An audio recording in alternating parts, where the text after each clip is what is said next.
Hello, this is Frank Antonetti, and this video is about the undead.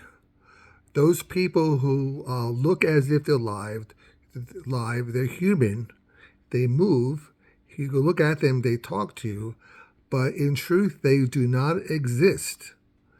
If you should have a tarot card reading done on that person, a good reader would say, I cannot see that person. He or she does not exist. Now, how could this possibly happen? How could a person be human but then not exist at the same time? The truth is, we're talking about non-existent in the true sense of the word. Non-existent. The person does not exist. I knew two people like that. One was named Michael and one was named Guido in the army. Michael was a very sick person. He's very abusive. He died. What was left of him was a ghost. And being that he was an evil person, that ghost was occupied with demons. And that ghost is gone now because it was a pest. I had it removed. Anyway, what happened to Michael was that when he was a baby, he was a boy, but he was acting just like a girl, very feminine. And the father got so upset. He was upset with what he had. So he grabbed the baby and threw him on a sofa, on a love seat, on the floor, trying to toughen him up. But what happened is the spirit in that baby died and went to heaven. The body died and went to heaven. However, the body still lived. Now, this is going to happen when the soul is in the womb. The spirit might have a change of mind, and it might not engage itself into the body. What all these have in common is that there's no spirit in the body.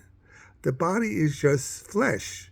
They have a word for this. They call this rotten flesh, which that's what it really is. They have no spirit.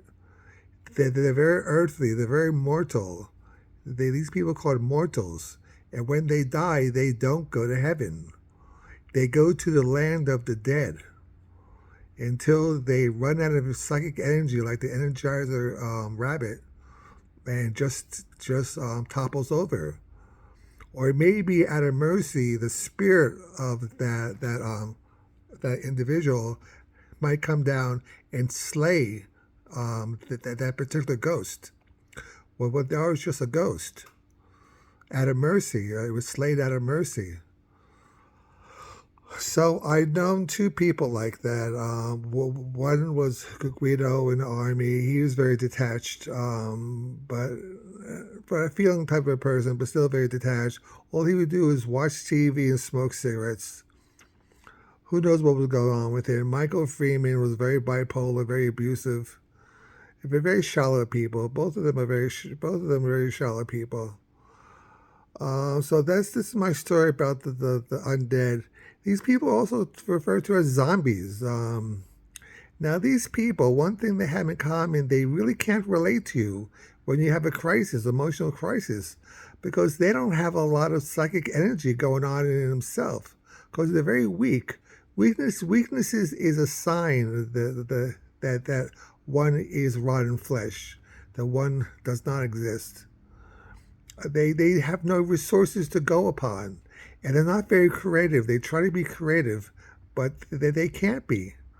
What they make is really childish. They're also very childish people. Anything that they make is very basic and very immature. Even though these people can have relationships and get married, but they're not too involved in their partners. They seem very distant, just like Guido was very distant. I truly believe that Guido in the army, this sergeant, he was a zombie, a rotten flesh. So I've known two in my lifetime.